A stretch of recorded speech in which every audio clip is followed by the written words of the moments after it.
ಕರುನಾಡ ಕಿರಣ, ನಾಡು ನುಡಿ ಸುದ್ದಿ ಸ್ವಾರಸ್ಯ. ಅದ್ದೂರಿಯಾಗಿ ಜರುಗಿದ ಕ್ಷೇಮಲಿಂಗೇಶ್ವರ ರಥೋತ್ಸವ. ಕಲಬುರಗಿ ಜಿಲ್ಲೆಯ ಆಳಂದ ತಾಲೂಕಿನ ನರೋಣ ಗ್ರಾಮದಲ್ಲಿರುವ ಕ್ಷೇಮಲಿಂಗೇಶ್ವರ ದೇವಸ್ಥಾನ ಅತ್ಯಂತ ಪ್ರಾಚೀನ ಮತ್ತು ಪವಿತ್ರ ಧಾರ್ಮಿಕ ಕೇಂದ್ರವಾಗಿದೆ. ರಾವಣನ ಸಂಹಾರದ ನಂತರ ಶ್ರೀರಾಮನು ಪಾಪ ಪರಿಹಾರಕ್ಕಾಗಿ ಇಲ್ಲಿ ಶಿವಲಿಂಗವನ್ನು ಪ್ರತಿಷ್ಠಾಪಿಸಿದನು ಮತ್ತು ಪೂಜಿಸಿದನು ಎಂಬ ಪ್ರತೀತಿ ಇದೆ. ಇದು 7 ಪವಿತ್ರ ಕುಂಡಗಳನ್ನು ಹೊಂದಿದ್ದು ಇಲ್ಲಿನ ಶಾಂತಿಯುತ ವಾತಾವರಣವು ಭಕ್ತರನ್ನು ಆಕರ್ಷಿಸುತ್ತದೆ.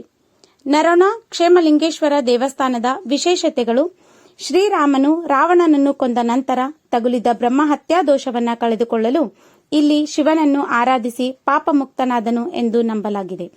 ಸಪ್ತ ಕುಂಡಗಳು ಎಂದೇ ಪ್ರಸಿದ್ಧಿ ಹೊಂದಿದ 7 ಕುಂಡಗಳು ಈ ದೇವಸ್ಥಾನದ ಆವರಣದಲ್ಲಿವೆ. ದಕ್ಷಿಣ ಕಾಶಿ ಎಂದೇ ಪ್ರಖ್ಯಾತಿ ಹೊಂದಿದೆ. ರಾಮನು ಈ ಕುಂಡಗಳಲ್ಲಿ ಸ್ನಾನ ಮಾಡಿ ಪಾಪ ಮುಕ್ತನಾದನು ಎಂದು ಹೇಳಲಾಗುತ್ತದೆ. ಪ್ರತಿ ವರ್ಷದಂತೆ ಈ ವರ್ಷವೂ ಕೂಡ ಬಹಳ ಅದ್ದೂರಿಯಾಗಿ ಕ್ಷೇಮಲಿಂಗೇಶ್ವರ ಜಾತ್ರಾ ಮಹೋತ್ಸವ ನೆರವೇರಿತು. ಬೆಳಿಗ್ಗೆ ವಿಶೇಷ ಪೂಜೆ, ಅಲಂಕಾರ, ಸಾಯಂಕಾಲ ನರೋಣ ಗ್ರಾಮದಿಂದ ಪಲ್ಲಕ್ಕಿ, ನಂದಿಕೋಲು ಮೆರವಣಿಗೆ ದೇವಸ್ಥಾನಕ್ಕೆ ತಲುಪಿದ ನಂತರ ರಥೋತ್ಸವ ಸಾವಿರಾರು ಭಕ್ತರ ಸಮ್ಮುಖದಲ್ಲಿ ಆಂಧ್ರ, ತೆಲಂಗಾಣ, ಮಹಾರಾಷ್ಟ್ರದಿಂದ ಸಹಸ್ರಾರು ಭಕ್ತರು, ಸುತ್ತಮುತ್ತಲಿನ ಗ್ರಾಮಸ್ಥರು ಮತ್ತು ಹಾರಕೂಡ ಡಾಕ್ಟರ್ ಚನ್ನವೀರ ಶಿವಾಚಾರ್ಯರು, ಬಬಲಾದದ ಡಾಕ್ಟರ್ ಗುರುಪಾದಲಿಂಗ ಶಿವಾಚಾರ್ಯರು ಮತ್ತು ನರೋಣ ಶ್ರೀಗಳ ನೇತೃತ್ವದಲ್ಲಿ ರಥೋತ್ಸವ ಜರುಗಿತು. ಗ್ರಾಮೀಣ ಶಾಸಕ ಬಸವರಾಜ್ ಮತ್ತಿಮೂಡ್ ಇದ್ದರು.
ನರೋಣ ಗ್ರಾಮದಲ್ಲಿ ಕ್ಷೇಮಲಿಂಗೇಶ್ವರ ದೇವಸ್ಥಾನ ವರ್ಷದಂತ ಈ ವರ್ಷ ಕೂಡ 25,000 ಜನಸಂಖ್ಯೆಗಿಂತ ಹೆಚ್ಚಿಗೆ ಇವತ್ತು ಹೇಳ್ತಕ್ಕಂಥ ಕಾರ್ಯಕ್ರಮ ಭಾಳ ವರ್ಷಗಳ ಕಾರ್ಯಕ್ರಮ. ಇವತ್ತು ಪೂಜೆಗಳು ಹಾರಕೂಡಪ್ಪವರು, ಬಬಲಾದಿನ ಶ್ರೀಗಳು ಮತ್ತು ನರೋಣ ಗುರುಗಳು ಎಲ್ಲರೂ ಕೂಡ 4 ಪೂಜಾ ಗುರುಗಳ ನೇತೃತ್ವದಲ್ಲಿ ವರ್ಷದ ವರ್ಷ ಕೂಡ ಭಾಳ ವಿಜೃಂಭಣೆಯಿಂದ ಭಾಳ ಅದ್ಭುತವಾಗಿ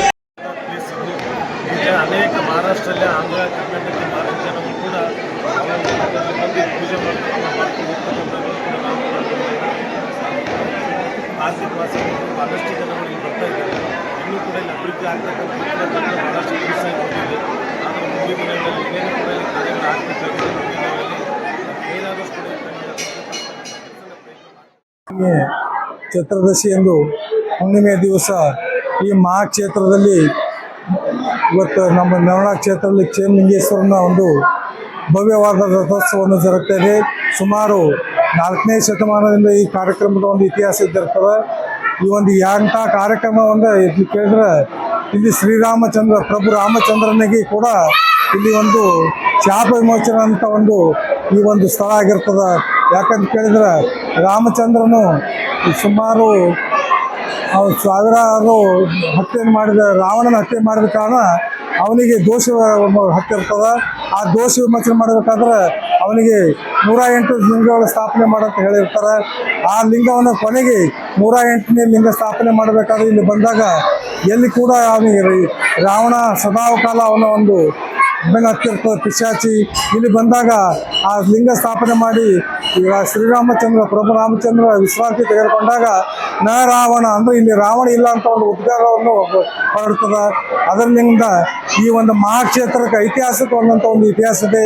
ಇದಕ್ಕಿಂತ ಪೂರ್ವದಲ್ಲಿ ಕ್ಷೇಮಲಿಂಗೇಶ್ವರನು ಸುಮಾರು 4ನೇ ಶತಮಾನದಲ್ಲಿ ಒಂದು ಉದ್ಭವ ಲಿಂಗವಾಗಿರ್ತದೆ.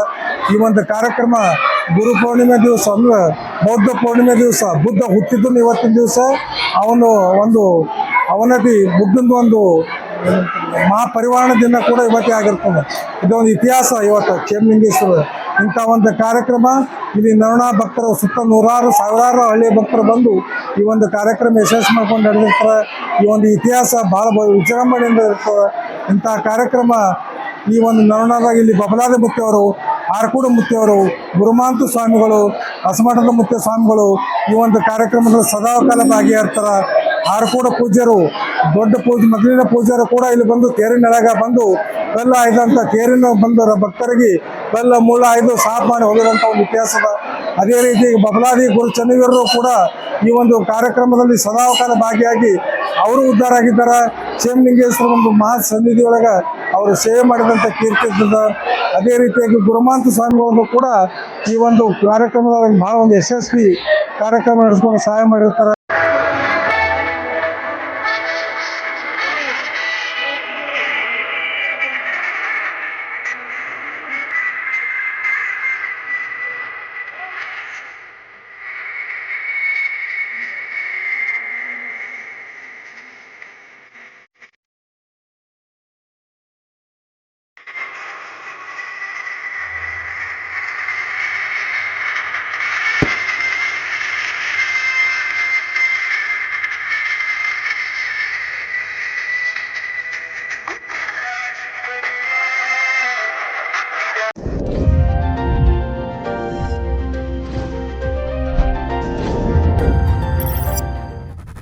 ಕರುನಾಡ ಕಿರಣ, ನಾಡು ನುಡಿ ಸುದ್ದಿ ಸ್ವಾರಸ್ಯ.